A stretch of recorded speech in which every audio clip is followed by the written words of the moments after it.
ये video specially उन ख़वातीन के लिए है जिनका 9वां महीना शुरू हुआ है या 9वां महीना शुरू होने वाला है। बिकॉज़ इसमें मैं बताने जा रही हूँ कि आपको कैसे पता चलेगा कि लेबर स्टार्ट होने वाली है। ये बहुत ज़्यादा ख़वातीन में कन्फ्यूजन रहती है, अक्सर मुझसे भी आकर पूछती हैं कि डॉक्टर साहब हमें कैसे पता चलेगा कि ये हमारी लेबर है और अब हमें हॉस्पिटल जाना चाहिए? सो इस सवाल के जवाब के लिए ये वीडियो ज़रूर देखिए। मैं हूँ डॉक्टर सादिया मुमताज़ और आप देख रहे हैं gynae talks.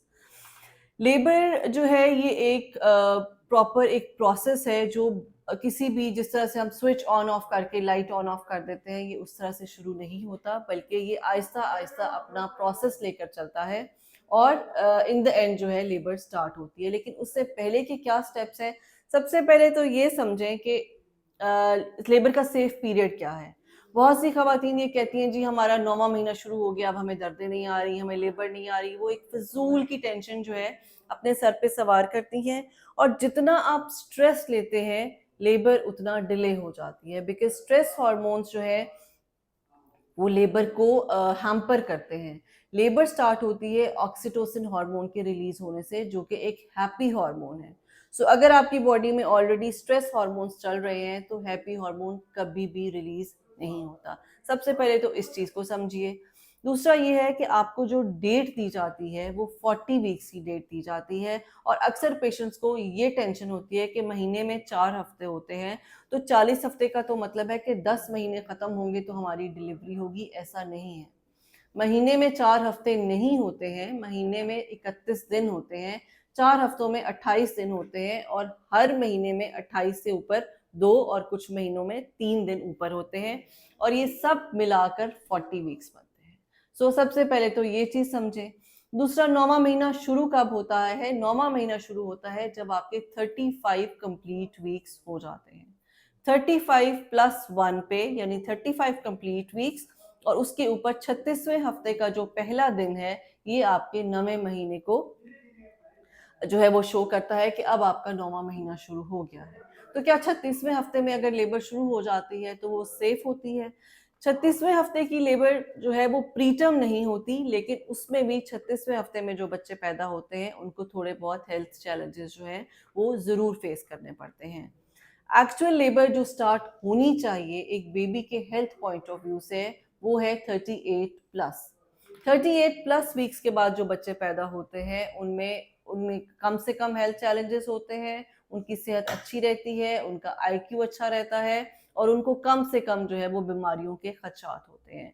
So please come अज कम 38 हफ्ते से पहले कोई भी ऐसी जो है ना तो कोई ऐसे मेयर्स लें, ना किसी डॉक्टर्स के पास जाए, ना आर्टिफिशियल पेन्स लें। एटलीस्ट अपनी प्रेगनेंसी को 38 वीक्स तक जरूर होने दें। और दूसरी चीज जो कि अल्लाह ताला ने नेचुरल बनाई है वो है कि जब भी आपका बच्चा रेडी टू डिलीवर है तो आपकी डिलीवरी हो जाएगी, आपको लेबर स्टार्ट हो जाएगी।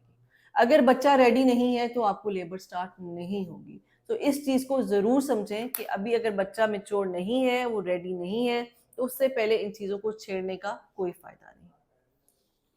आप एक डिलीवरी की 3 ड्यू डेट्स होती हैं। एक ड्यू डेट वो होती है जो हम डॉक्टर आपको आपके पीरियड्स के हिसाब से देते हैं। एक ड्यू डेट वो होती है जो आपको अल्ट्रासाउंड के हिसाब से दी जाती है और एक ड्यू डेट वो होती है जब बच्चा रेडी होके डिलीवर हो जाता है। So that is what actual the due date is. और आपको एक बहुत ही इंटरेस्टिंग बात बताऊं कि सिर्फ 5% बच्चे जो हैं वो अपनी ड्यू डेट पे आते हैं। मैक्सिमम बच्चे 60 to 65% बच्चे जो हैं वो अपनी डेट से पहले और 20% बच्चे जो है 20-30% बच्चे अपनी डेट के बाद आते हैं। सो ये तो थी सारी कि लेबर डिलीवरी कब होनी चाहिए और उसके क्या क्या उसकी इम्प्लीकेशंस हैं। लेबर स्टार्ट होने के जो साइंस हैं उसमें सबसे पहले तो ये है कि आप थ्रू आउट आपको लगता है जी भूख नहीं लग रही, दिल नहीं चाह रहा, खाया पिया नहीं जा रहा। अचानक से आपको लगता है कि आपके जो स्टमक है, पेट का ऊपर का हिस्सा है, उस पे से वजन हल्का हो गया। वो क्या होता है कि बच्चा नीचे की तरफ चला जाता है। इसको हम लाइटनिंग कहते हैं। जो आपका मैदा है वो आपको खाली खाली महसूस होता है और आपको भूख लगने लग जाती है। So this is one of the science के बेबी नीचे जा रहा है। इसका मतलब है अगले ही कुछ दिनों में, हफ्ता 10 दिन 2 हफ्ते में लेबर स्टार्ट होने वाली है। आपको अक्सर खवातीन को छठे 7वें महीने में हल्की हल्की दर्दें शुरू होती हैं जिनको हम ब्रैक्सटन हिक्स कहते हैं, जो कि 8वें महीने में जाकर थोड़ी रेगुलर हो जाती है। बेसिकली वो दर्दें डिलीवरी नहीं करती, बल्कि वो आपके यूट्रस को प्रिपेयर करती हैं कि आपका यूट्रस जो है बच्चे को आहिस्ता-आहिस्ता नीचे लेकर आए और सॉफ्ट हो जाए और खुलना शुरू करे।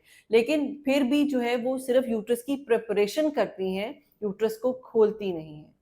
ये ब्रैक्सन हिक्स कंट्रैक्शन जब आपको ये लगे कि रेगुलर हो रही हैं, यानी कि शुरू में होता है कि 2-3 घंटे बाद हो गई, फिर 1 घंटे बाद, फिर आधे घंटे बाद, फिर 20 मिनट के बाद, ये दर्दें पहले 20 सेकंड, 25 सेकंड, आधा मिनट, लेकिन जब ये हर 10 मिनट के बाद या 5 मिनट के बाद 1-1 मिनट की दर्द आ रही है, तो इसका मतलब है कि अब आपकी लेबर जो है वो स्टार्ट हो गई है। और जब 20 मिनट के आधे घंटे में एक-एक दर्द आ रही है, तो भी आप ये सोच सकते हैं कि अभी लेबर स्टार्ट होने में 2-3 दिन हमें आपको लग सकते हैं। सो पेन्स का रेगुलर इंटरवल पे और इंटेंसिटी बढ़ जाना, पहले जो एक हल्की सी खिंच पड़ती थी, उसमें जो पेट है, वो तकरीबन 1 मिनट तक के लिए बहुत हार्ड हो जाता है। वो पेट जो पहले बहुत आराम से दब जाता था, लेबर में उसकी कंसिस्टेंसी इस मेज़ की तरह हो जाती है कि वो इतना सख्त हो जाता है कि आप उसको दबा नहीं सकते। तीसरी चीज़ ये है कि जो आपका सर डिस्चार्ज है, जो वेजाइनल डिस्चार्ज है, उसकी कंसिस्टेंसी बदल जाती है। आपको वो खुद ही फ़ील होता है कि आहिस्ता-आहिस्ता वो बहुत थिक हो रहा है और वो कई दफ़ा चिपचिपाहट सी आपको फ़ील होती है। आपको पैंटी पे, अंडर पैंट पे, ट्राउज़र पे चिपका हुआ सा डिस्चार्ज फ़ील होता है। बल्कि कई दफ़ा तो वो हल्का पिंकिश कलर का भी हो जाता है। कई दफ़ा जो म्यूकस प्लग है, अगर वो बहुत जल्दी रिलीज़ हो जाता है, तो आस-पास के जो यूट्रस के मुँह के अंदर जो वेसल्स हैं, जो खून की थोड़ी बहुत हल्की सी जो कैपिलरीज या नालियाँ होती हैं, वो ब्रेक होती हैं और वो भी उस डिस्चार्ज के साथ बाहर आ जाता है। सो वो एक पिंकिश सा डिस्चार्ज आपको फ़ील होता है। तो वो इस तरह से लगता है कि जैसे इस साइन ऑफ लेबर है। माँ के अंदर नर्सिंग जो है वो ख्वाहिशात पैदा होना शुरू हो जाती है। एकदम से वो अपना घर सेट करने लग जाती है, बच्चे की तैयारी करती है, उसका कॉट रेडी करती है, उसके कपड़े पैक करती है, बेबी बैग रेडी करती है और ये एक नेचुरली जो है माँ के अंदर ये जो है वो फीलिंग्स आना शुरू हो जाती हैं। साथ ही साथ कुछ ख़वातीन को ब्रेस्ट मिल्क भी आने लग जाता है, जो कि क्लोस्ट्रम की फॉर्म में होता है, तो उसमें इतना परेशान होने की ज़रूरत नहीं है। This is one of the signs कि आपकी लेबर जो है वो जल्द ही ड्यू है। एक और जो साइन जो कि एक शॉर्ट साइन है वो है वाटर बैग जो है वो लीक होना। अगर आप घर में बैठी हैं, अचानक आप उठी, किचन में जूस लेने जा रही हैं, पानी लेने जा रही हैं, खाना बना रही हैं और एकदम से आपको लगता है कि आपके पैरों के दरमियान में पूलिंग ऑफ वाटर हो गई है, यानी वाटर बैग जो है वो बर्स्ट हो गया है, then this is the exact sign कि अब आपको दर्दें शुरू हो जाएँगी। वाटर बैग रप्चर पे मैं अभी कुछ ही दिन पहले एक बहुत डिटेल से मैंने वीडियो की है। आप अगर उसके बारे में जानना चाहें तो आप वापस जाके उसको वीडियोस को पीछे करके आप वो देख सकते हैं। उसमें बहुत डिटेल्ड इन्फॉर्मेशन है कि अगर घर में वाटर बैग बर्स्ट हो जाता है तो आपको कितनी देर के बाद हॉस्पिटल पहुंचना है और कब पहुंचना है, ज़रूर पहुंचना है। सो आई थिंक अब लेबर के साइंस जो है मैंने आपको बहुत डिटेल से एक्सप्लेन कर दिया।